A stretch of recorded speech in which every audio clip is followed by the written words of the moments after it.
Dear students, नमस्कार। आज हम आपको थर्मोडायनेमिक्स में एक विशेष टॉपिक पढ़ाने जा रहे हैं। अंत तक इस वीडियो को देखिए। आज का जो हमारा टॉपिक है वो है स्टैंडर्ड एंथैल्पी ऑफ फॉर्मेशन।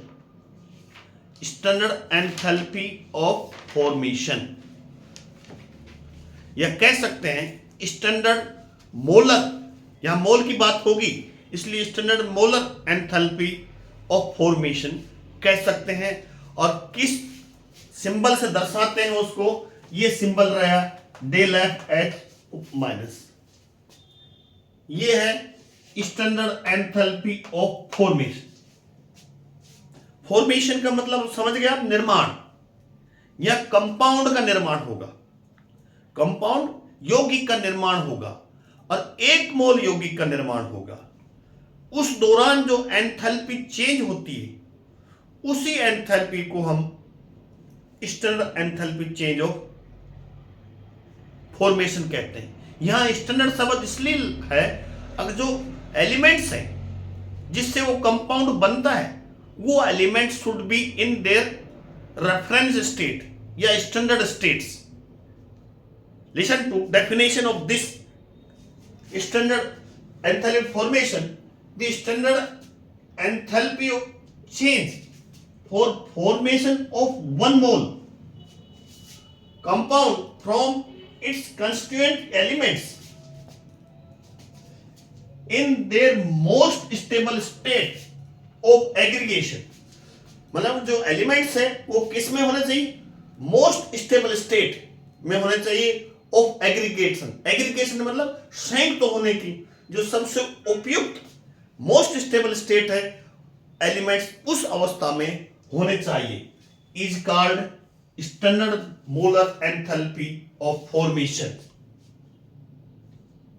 उसी को जो वन मोल कंपाउंड जो बनता है, जो उसके स्टैंडर्ड एलिमेंट्स से बनते हैं, जो स्टैंडर्ड स्टेट में उसके एलिमेंट्स है, उससे जो एंथैल्पी चेंज होती है वही स्टैंडर्ड एंथैल्पी क्या कहलाती है, standard molar enthalpy of formation. अब बात आती है reference state of element. Reference state का मतलब यहां है most stable state of aggregation. Most stable state of aggregation का मतलब तत्वों के ऐसी अवस्था में होना चाहिए जो आसानी से स्टेबल स्टेट में संयोग कर सके, कंबाइंड हो सके और प्रोडक्ट यानी कंपाउंड बना सके। जैसे for example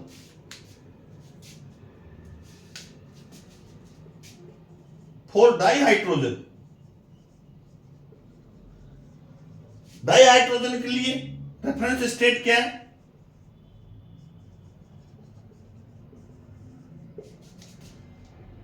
H2 gas. Dioxygen reference state O2 gas. Carbon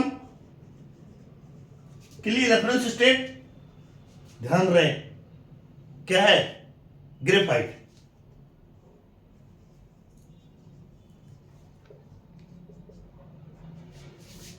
sulphur के लिए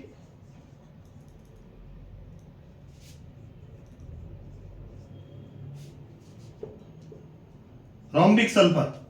कौन सा सल्फर, रोम्बिक सल्फर। ये इनकी रेफरेंस स्टेट कह लीजिए या most stable state of aggregation.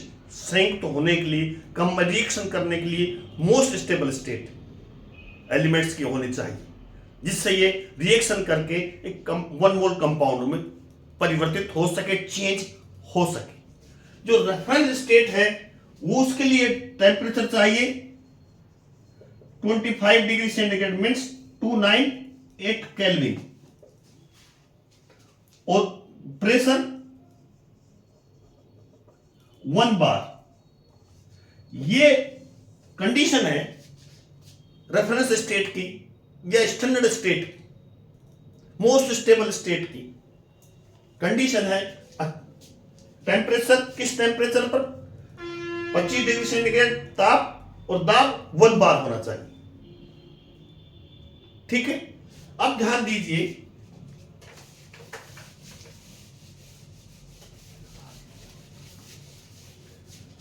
कुछ हम एग्जाम्पल देंगे जिनकी स्टैंडर्ड मोलर एंथैल्पी के बारे में बताएंगे। एक है H2 प्लस O2, क्या बना? H2O liquid. इसकी स्टैंडर्ड मोलर हीट क्या होगी? डेल F बराबर है -285.8 किलो जूल पर मोल। ओके स्टूडेंट्स, एक है। दूसरा एग्जांपल, फोर्थ एग्जांपल है, अलग अलग बुक्स में अलग अलग एग्जांपल दे रखे। Carbon, graphite plus 2H2 gas बना है, क्या बना है? Methane. Del FH minus heat of formation, इसकी enthalpy of formation -74.8 kilo joule पर मोल। तीसरा एग्जांपल है graphite plus 3H2 plus half O2 बनता है एथेनॉल C2H5OH लिक्विड। इसका मान आएगा डेल FH बराबर -277.7 किलो जूल पर मोल। अब ध्यान दीजिए, तीनों ही रिएक्शन जो आपको दिखाई गई है, इसमें बना 1 मोल वाटर बना है, 1 मोल मीथेन है और 1 मोल इथेनॉल है।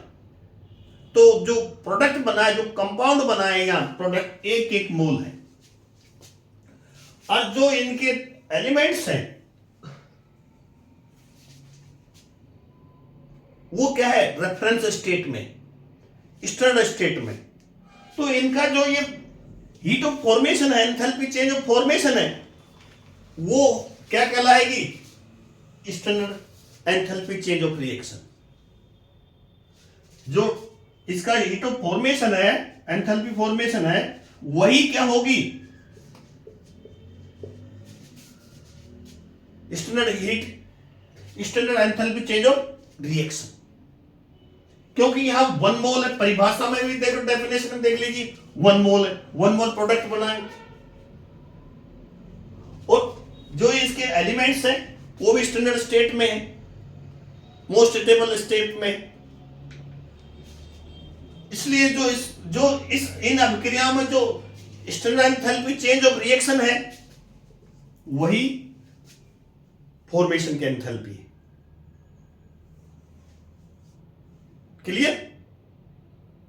आगे आते हैं, एक अन्य एग्जांपल पर ध्यान दीजिए। अदर एग्जांपल, ध्यान दीजिए इस पर। दूसरा एग्जांपल हम समझाने के लिए लेंगे CaO solid plus CO2 gas बनेगा कैल्शियम कार्बोनेट सॉलिड। इसकी स्टैंडर्ड एंथैल्पी ऑफ रिएक्शन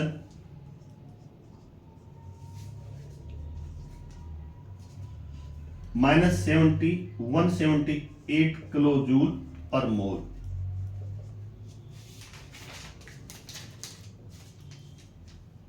अब बताइए attention towards this reaction, क्या ये दोनों बराबर होंगे? डेल एच एट बराबर डेल आर एच, क्या इन्हें हम standard enthalpy of the formation कह सकते हैं भाई? जैसे इनमें ये जो थे standard enthalpy formation is also the standard enthalpy change of reaction, but in this case the standard enthalpy change of reaction is not the equal to standard enthalpy change of formation. Not equal. Why? Because it is clear that 1 mole of calcium carbonate is formed as a product. It is right, but in their constituent जिससे ये बनता है are not in their elements form. Calcium carbonate is formed by other compound CaO and CO2. Not formed by its constituent elements. Calcium carbonate यहां अपने जो अवयव है constituent element से नहीं बना हुआ, ये अन्य कंपाउंड से मिलकर बना हुआ है, यानी कैल्शियम ऑक्साइड और CO2 से मिलकर बना हुआ है। तो इस प्रकार की इन रिएक्शन का जो हीट ऑफ रिएक्शन है, हीट ऑफ रिएक्शन का मतलब यहां वही है, enthalpy change of reaction is not the equal to enthalpy change of formation. Clear? इस standard enthalpy change of formation के लिए जरूरी है पदार्थ कितना हो, 1 मोल हो, और किससे बना हुआ हो, देयर कंस्टिट्यूएंट एलिमेंट से, which are present in their reference state. But in this case, calcium chloride is formed from other compounds, not their elements. Okay, एक अन्य उदाहरण दीजिए, एक और एग्जांपल देखिए। H2 प्लस Br2 बराबर 2HBr गैस। इसका हीट ऑफ रिएक्शन क्या होगा? -72.8 किलो जूल पर मोल। ध्यान दीजिए,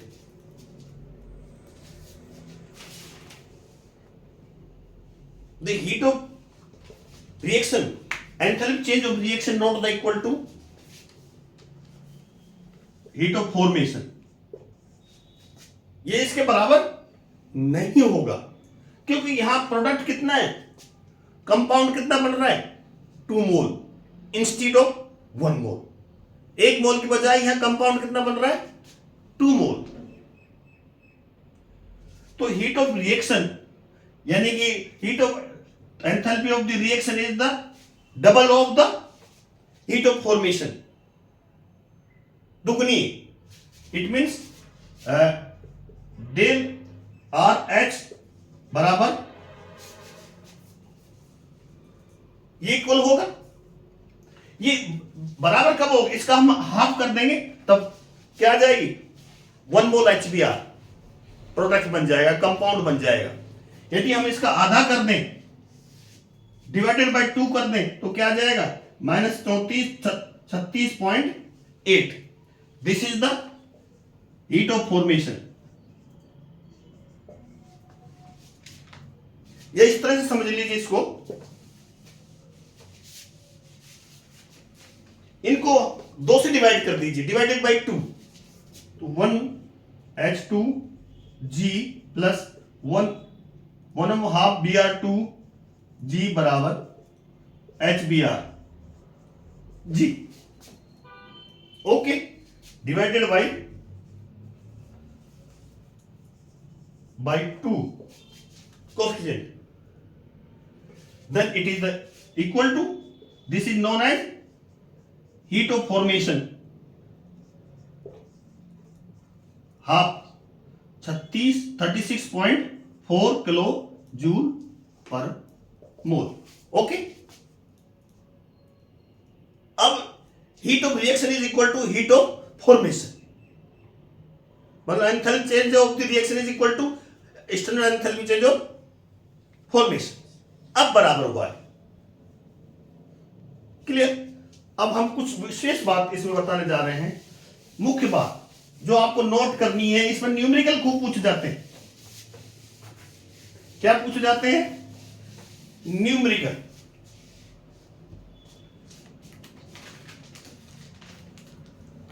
तीन बात इस पर न्यूमेरिकल को जब सोल्व करें तो तीन बात ध्यान रखनी। एक, नंबर 1, रेफरेंस स्टेट किसका टेम्परेचर क्या होगा? 298 kelvin and pressure 1 bar. Okay.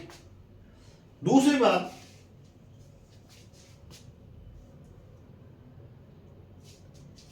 Standard enthalpy change of formation for the elements in their reference state is taken as a 0। मतलब elements in their reference state del F enthalpy formation will be the क्या होगा?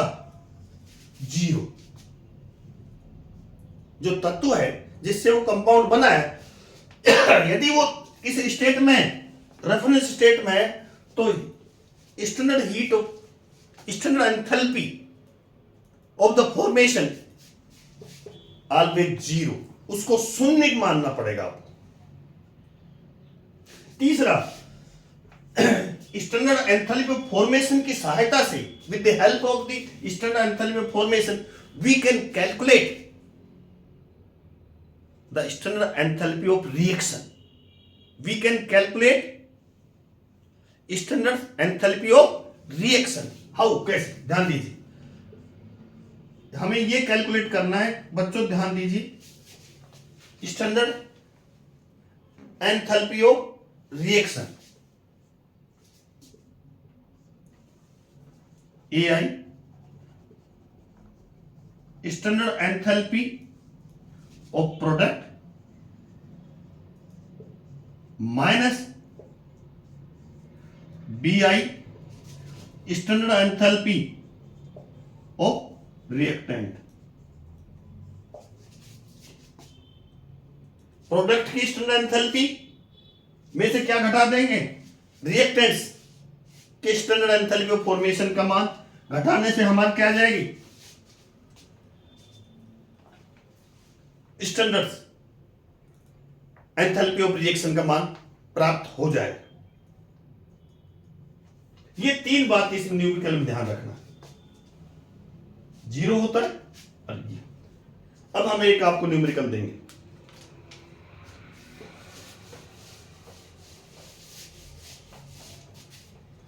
Numerical लिखिए, calculate the numerical, calculate the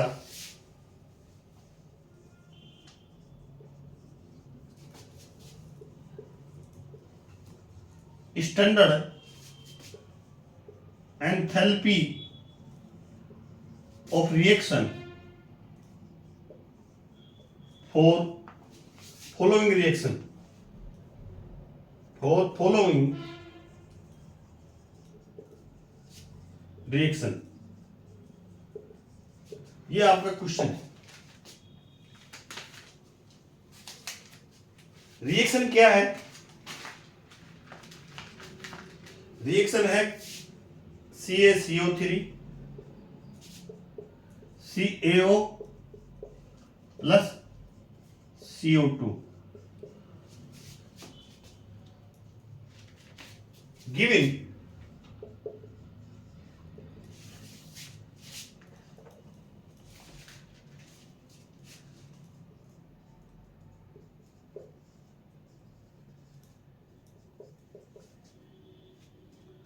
-635.1 kilojoule पर मोल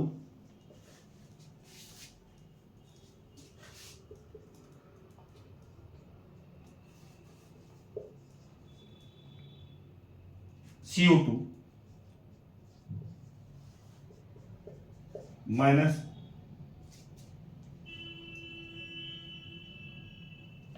393.5 kilojoule पर mole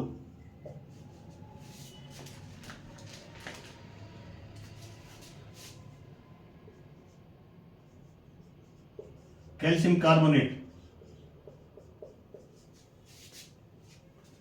minus 0.9 kilojoule पर मोल। 3 मान दिए हुए हैं, हमें क्या ज्ञात करना है? डेल आर एच ये ज्ञात करना है। क्या? स्टैंडर्ड एंथैल्पी ऑफ रिएक्शन, ये ज्ञात करना है। 2 मिनट पहले हमने आपको एक फॉर्मूला बताया था। अब किस तरह से स्टैंडर्ड एंथैल्पी ऑफ फॉर्मेशन से standard enthalpy of reaction can be calculated, थोड़ी देर पहले बताया था। एक तो प्रोडक्ट हो जाएगा माइनस रिएक्टेंट। अब देखिए स्टैंडर्ड एंथैल्पी दिस, इसको ज्ञात करने के लिए एक हमने थोड़ी देर पहले एक फॉर्मूला बताया था, आर डेल दिस समेशन बताया था, A I del F H minus product minus B I del F H reactant बताया था। A I B I the coefficient of product and reactant stoichiometric coefficient, मतलब product में stoichio coefficient A I है और reactant में B I in the balance equation. Balance equation, अब ध्यान दीजिए, अब इसको सोल्व करते हैं। प्रोडक्ट कौन से? प्रोडक्ट ये कितना दिया हुआ, कोफिशिएंट क्या है? यहां 1 है और यहां भी 1 है, तो डेल एफ एच कितना है? किसका? हम इसका लिख देंगे CaO solid plus del F H किसका? प्रोडक्ट कौन सा है? CO2 गैस माइनस रिएक्टेंट कौन सा है? Del F H CO3 solid. रखते जाइए मान, इसका कितना है? कोफिशिएंट तो हमारा इसका 1 है और मान इसका माइनस CO 635.1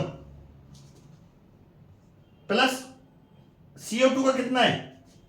1 कोफिशिएंट है माइनस 393.5। ओके, अब इसका बताइए माइनस कैल्शियम कार्बोनेट का कितना है? हीट ऑफ फॉर्मेशन 1 कोफिशिएंट है माइनस 0.6.9। ये तो क्या हो गए? प्रोडक्ट के हीट ऑफ फॉर्मेशन, ये प्रोडक्ट।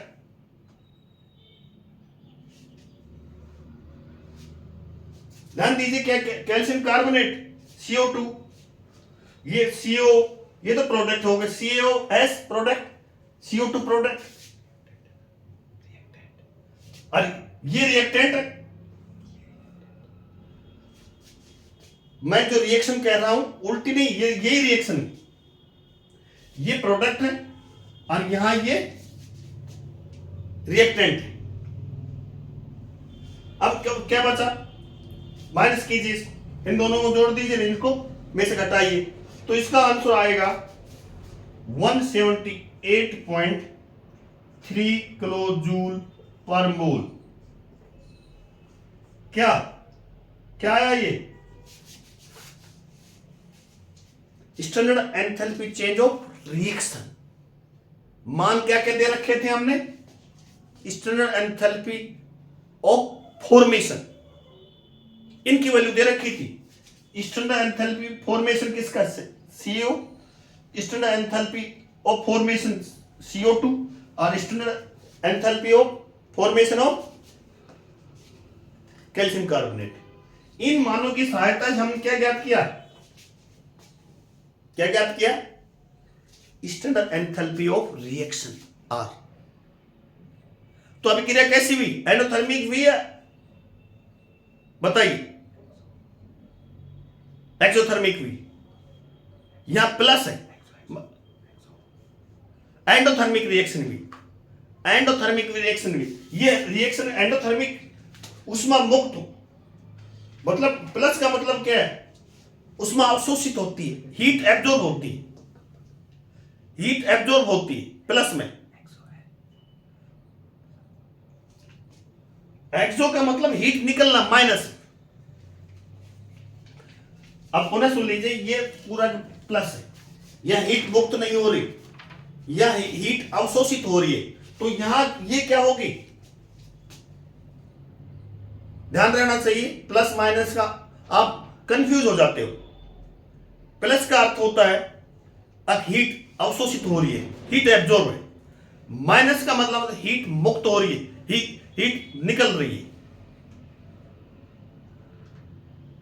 तो यहां आप देख लीजिए, कैल्शियम कार्बोनेट के लिए क्या हो रही है? हीट अवशोषित हो रही है, एंडोथर्मिक रिएक्शन। तो ये था। ऐसे न्यूमेरिकल और भी करवाएंगे। ये निश्चित क्वेश्चन, इस प्रकार के क्वेश्चन IIT में आते हैं, निश्चित आते हैं, नीट में भी आते हैं। इस पर बहुत ज्यादा हीट ऑफ फॉर्मेशन के बारे में बहुत ज्यादा पूछा जाता है। Thank you very much, best of luck.